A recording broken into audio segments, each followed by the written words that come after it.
శ్రీ రేణుక ఎల్లమ్మ తల్లి జ్యోతిష్యాలయం. ముఖం చూసి జ్యోతిష్యం చెప్పబడును. మీ పేరు బలము, మీ భవిష్యత్తులో జరగబోయేది చెప్పబడును. మీ కుటుంబ సమస్యలు, చదువు, ఉద్యోగం, మనశ్శాంతి, ఆరోగ్యం మరియు సకల సమస్యలకు పరిష్కారం చూపబడును. భయము, అనారోగ్య సమస్యలు, అనుమానం, చెడు ప్రయోగాల నివారణకు పరిష్కారం చూపబడును. ఎటువంటి వ్యాధులకైనా మూలికా వైద్యం చేయబడును. మంచి హస్తవాసి ఉన్న గురూజీ. ఒకసారి కాల్ చేయండి, మీకే తెలుస్తుంది. స్త్రీ పురుష వశీకరణ 100% guarantee. Guruji Lakshman Raju. Cell number 8639883141. ఓం శ్రీమాత్రే నమః. ఛానల్లోకి స్వాగతమండి. ఈ నెల 29 అమావాస్య తరువాత మిథున రాశి వారి జీవితంలో అద్భుతం జరగబోతుంది. వీరి దశ తిరగనుంది. మీరు కలలో కూడా ఊహించని విధంగా మీ దుఃఖం దూరమవ్వబోతుంది. దీని కారణంగా మీరు మానసిక ఆనందాన్ని పొందుతారు. అయితే ఈ నెల 29 అమావాస్య తరువాత ఈ రాశివారికి ఏం జరగబోతోంది, వారి దుఃఖం ఏ విధంగా దూరం కాబోతోంది అనే పూర్తి వివరాలను ఈ వీడియోలో మనం తెలుసుకుందాం. కానీ అంతకంటే ముందుగా మీరు కనుక మన ఛానల్ని ఇప్పటివరకు సబ్స్క్రైబ్ చేసుకోకపోతే సబ్స్క్రైబ్ చేసుకొని పక్కనే ఉన్న బెల్ ఐకాన్ నొక్కి ఆల్ సెలెక్ట్ చేసుకుంటే మేమిలాంటి వీడియోస్ అప్లోడ్ చేయగానే ముందుగా మీకు నోటిఫికేషన్ వస్తుంది. ఇక వివరాల్లోకి వెళితే, ముందుగా ఈ రాశివారి వ్యక్తిత్వాన్ని చూసినట్లయితే వీరు చాలా మంచి మనస్తత్వం కలవారని చెప్పుకోవాలి. బంధాలకు, అనుబంధాలకు అధికంగా ప్రాధాన్యతను ఇస్తారు. ఓర్పును అధికంగా కలిగి ఉంటారు. కష్టపడి ఏదైనా పనిని పూర్తి చేసి దాని ఫలితం కోసం ఎంతకాలమైనా ఎదురుచూస్తారు. ఎంత కష్టమొచ్చినా బంధాలను వదులుకోవటానికి ఇష్టపడరు. అలాగే కొత్త స్నేహాలు, బంధాలు పరిచయమైనప్పటికీ కూడా పాత బంధాలను విడిచిపెట్టరు. కుటుంబ సభ్యులపైన అమితమైన ప్రేమానురాగాలు కలిగి ఉంటారు. కుటుంబమంటే ఈ రాశివారికి ఒక పెద్ద బలమనే చెప్పుకోవాలి. అలాగే ఇది వీరికి ఒక పెద్ద బలహీనతని కూడా చెప్పుకోవచ్చు. కుటుంబ సభ్యుల కోసం ఏం చేయటానికైనా సిద్ధంగా ఉంటారు. ఇక వీరి జీవితాన్ని పరిశీలించినట్లయితే వీరి జీవితంలో అనేక సమస్యలు, ఒడిదుడుకులు ఉంటాయని చెప్పుకోవాలి. మీకున్నటువంటి మంచి మనస్తత్వం చేత కూడా కొంతమందిని దూరం చేసుకునే అవకాశాలు ఉంటాయి. కొన్ని సందర్భాల్లో మీరు కాంప్రమైజ్ కావాల్సిన అవసరం లేని చోట కూడా కాంప్రమైజ్ అవుతూ ఉంటారు.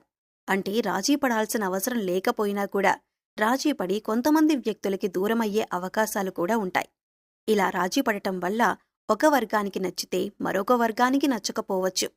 ఈ విధమైన మనస్తత్వాన్ని మీరు కలిగి ఉండటం వల్ల కొంతమంది వ్యక్తులకు దగ్గరై మరికొంతమందికి దూరమయ్యే అవకాశాలు ఉంటాయి.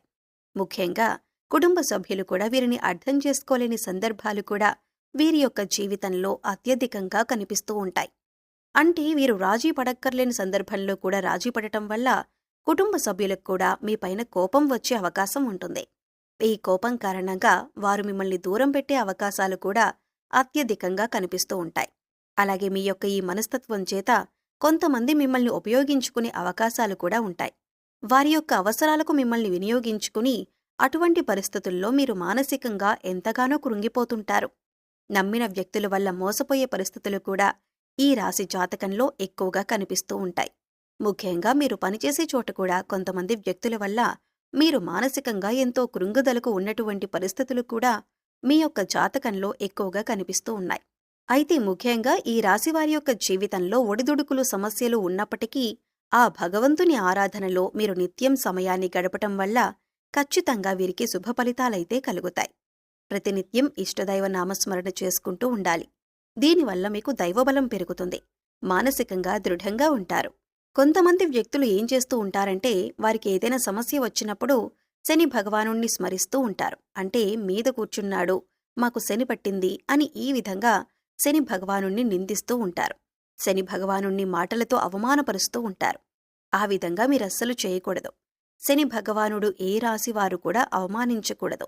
వాస్తవానికి శని కష్టాలు మాత్రమే కాదు, సుఖాలను కూడా అందిస్తాడు. అది మనం ఆచరించే పనుల మీద ఆధారపడి ఉంటుంది. క్రమశిక్షణతో ఉంటే గనక శని భగవానుడు వరాల జల్లు కురిపిస్తాడు. అంటే మనం చేసే కర్మలకు ఫలితాలను మాత్రమే శని భగవానుడు మనకు ఇస్తూ ఉంటాడు. అయితే శని భగవానుణ్ణి నిందిస్తూ, అవమానిస్తూ ఉంటే సమస్యలు ఉత్పన్నమవుతూ ఉంటాయి. సమస్యలకి పరిష్కారాలు కూడా లభించవు. మీరు ఎప్పుడైతే శని భగవానుణ్ణి స్తుతిస్తూ, ఆరాధిస్తూ ఉంటారో ఖచ్చితంగా ఆ శని భగవానుడి ఆశీస్సులతో మీ జీవితంలో మీరు కోల్పోయిన వాటిని దక్కించుకుంటారు. ఆర్థికంగా పురోగతి సాధిస్తారు. మీ యొక్క జీవితంలో మునుపెన్నడూ లేనటువంటి అద్భుతమైన ఫలితాలను కూడా మీరు చూస్తారు. అయితే ముఖ్యంగా మీ యొక్క జీవితంలో దానధర్మాలు చేయటం వల్ల కూడా మీకు అపారమైన పుణ్యఫలం లభిస్తుంది. అంటే మీ యొక్క మనస్తత్వం ఇతరులకు సహాయం చేసే గుణమే కాబట్టి మీరు ఈ విధంగా దానధర్మాలు చేయటానికి ఏమాత్రం వెనకంజ వేయకుండా మీ శక్తి మేరకు అంటే అప్పులు చేసి దానాలు చేయాల్సిన అవసరం లేదండి. మీకున్నంతలో మీ శక్తి మేరకు దానం చేస్తూ ఉండండి. ఈ విధంగా చేస్తే గనక ఖచ్చితంగా ఆ పరమశివుడి అనుగ్రహం మీకు తోడుగా ఉంటుంది. ఆ శని భగవానుడు కూడా మిమ్మల్ని ఎంతగానో అనుగ్రహిస్తాడు. మీ జీవితంలో ఉన్నటువంటి ప్రతి సమస్యకు కూడా పరిష్కారాన్ని చూపిస్తాడు. అలాగే ఆలయానికి వెళ్లి నిత్యం మీరు శని భగవానుడి చుట్టూ ప్రదక్షిణలు చేసి నెయ్యితో దీపాన్ని వెలిగించండి. శనివారం రోజు ఈ విధంగా చేస్తూ ఉండండి. మీకు వీలైతే శని భగవానుడికి ఇష్టమైనటువంటి నల్లని వస్తువులు, నల్లని వస్త్రాలు పేదలకు దానంగా ఇవ్వండి. ఈ విధంగా చేయటం వల్ల కూడా అపారమైన పుణ్యఫలం మీకు దక్కుతుంది. ఇక ముఖ్యంగా విషయంలోకి వస్తే ఈ రాశివారి యొక్క జాతకం ప్రకారం ఈ తేదీల్లో మీ దుఃఖమంతా దూరమయ్యే అవకాశాలు కనిపిస్తున్నాయి. అది ఏ రకమైన దుఃఖమైనా కావచ్చు. ఒక్కొక్కరి జీవితం ఏ విధంగా ఉంటుందంటే ఏదో ఒకటి సమస్య నెలల నుండి కావచ్చు, సంవత్సరాల నుంచి కావచ్చు వారిని వేధిస్తూ ఉంటుంది. కుటుంబ సభ్యుల మధ్య సఖ్యత లేకపోవడం కావచ్చు, ఆర్థికంగా ఇబ్బంది పడుతూ ఉండొచ్చు, లేదా మీ వృత్తి వ్యాపారానికి సంబంధించిన సమస్య అవ్వచ్చు, లేకపోతే ఇరుగు పొరుగు వ్యక్తులతో విభేదాలు, లేకపోతే బంధువులతో విభేదాలు.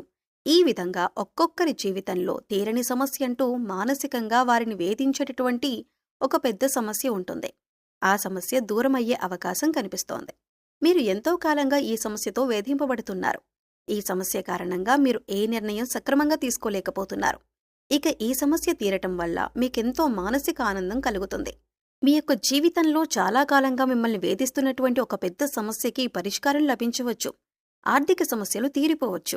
అలాగే అప్పులు చేసి కట్టలేని పరిస్థితిలో మీరు ఉన్నట్టయితే ఆ అప్పులన్నీ కూడా ఈ సమయంలో తీరనున్నాయి. ఆ అప్పుల్ని కట్టడానికి మీకు మార్గం తెలుస్తుంది. నిరుద్యోగస్తులకి ఉద్యోగం లభిస్తుంది. ఉద్యోగంలో మీరు శుభవార్త వినే అవకాశం ఉంటుంది. ప్రమోషన్తో కూడిన ట్రాన్స్ఫర్ లభించవచ్చు. అలాగే విదేశాలకు వెళ్ళాలి అనుకునే వారికి కూడా ఇదొక శుభ సమయంగా సూచిస్తుంది. విదేశాలకు వెళ్లి అక్కడే స్థిరపడాలి అనుకునే వారికి కూడా చక్కటి అవకాశం లభిస్తుంది. కుటుంబ సభ్యుల మధ్య ఉన్నటువంటి అపార్థాలు తొలగిపోవచ్చు. కుటుంబ వాతావరణం ప్రశాంతంగా మారొచ్చు. లేకపోతే వివాహం కోసం ప్రయత్నం చేస్తున్న వారికి వివాహానికి సంబంధించి ఒక చక్కటి వార్త వినే అవకాశాలు కూడా కనిపిస్తున్నాయి. ఈ విధంగా మీ యొక్క జీవితంలో చాలా కీలకమైన రోజులుగా చెప్పుకోవాలి. ఈ 2 రోజుల్లో మీరు ఉదయం లేవగానే సూర్య భగవానునికి నమస్కారం చేసుకోండి. సూర్య ఆరాధన చేయటం వల్ల అద్భుతమైన ఫలితాలు పొందవచ్చు. ఆరోగ్యం మెరుగుపడుతుంది. ఈ 2 రోజులు మాత్రమే కాదండి, ఎప్పుడైనా సరే ప్రతిరోజు మీరు సూర్యోదయానికి ముందే నిద్రలేచి ఉదయించే సూర్యునికి నమస్కరిస్తే గనక ఆ సూర్య భగవానుడి యొక్క ఆశీస్సులు ఎల్లవేళలా మీకు తోడుగా ఉంటాయి. అలాగే ప్రతిరోజు కూడా సూర్యుడికి అర్ఘ్యం సమర్పించండి. అంటే ఒక రాగి పాత్రలో నీళ్లు తీసుకుని అందులో కొద్దిగా కుంకుమ, అక్షతలు, ఒక ఎర్రటి పువ్వును వేసి సూర్యుడి వైపు తిరిగి మీ చేతులు నుదిటి కంటే కూడా పైకి పెట్టుకుని 2 చేతులతో చెంబు పట్టుకొని సూర్యుడికి నీళ్లను సమర్పించాలి. అయితే ఇలా సమర్పించిన నీళ్లు మీ కాళ్ల మీద పడకుండా చూసుకోండి. ఏదైనా మొక్కలో కానీ లేదా వేరే ఏదైనా టబ్లో కానీ ఆ నీళ్లు పడేలా చూసుకోండి. అలాగే ఇంట్లో కూడా ప్రతిరోజు దీపారాధన చేయండి. దీనివల్ల మీకు ఇంట్లో అలాగే మీలో కూడా పాజిటివ్ వైబ్స్ వస్తాయి.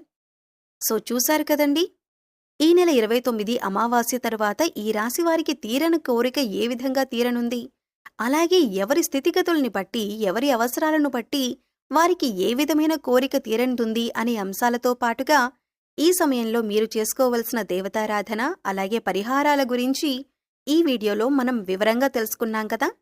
ఈ వీడియో మీకు నచ్చినట్లయితే లైక్ చేయండి. మీ ఫ్రెండ్స్ అండ్ ఫ్యామిలీ మెంబర్స్లో ఎవరైనా మిథున రాశి వారు ఉన్నట్లయితే వారితో ఈ వీడియోను షేర్ చేసుకోవటం మర్చిపోకండి. అలాగే ఇప్పటివరకు మన ఛానల్ని కనుక సబ్స్క్రైబ్ చేసుకోకపోతే సబ్స్క్రైబ్ చేసుకుని పక్కనే ఉన్న బెల్ ఐకాన్ నొక్కి ఆల్ సెలెక్ట్ చేసుకుంటే మేమిలాంటి వీడియోస్ అప్లోడ్ చేయగానే ముందుగా మీకు నోటిఫికేషన్ వస్తుంది.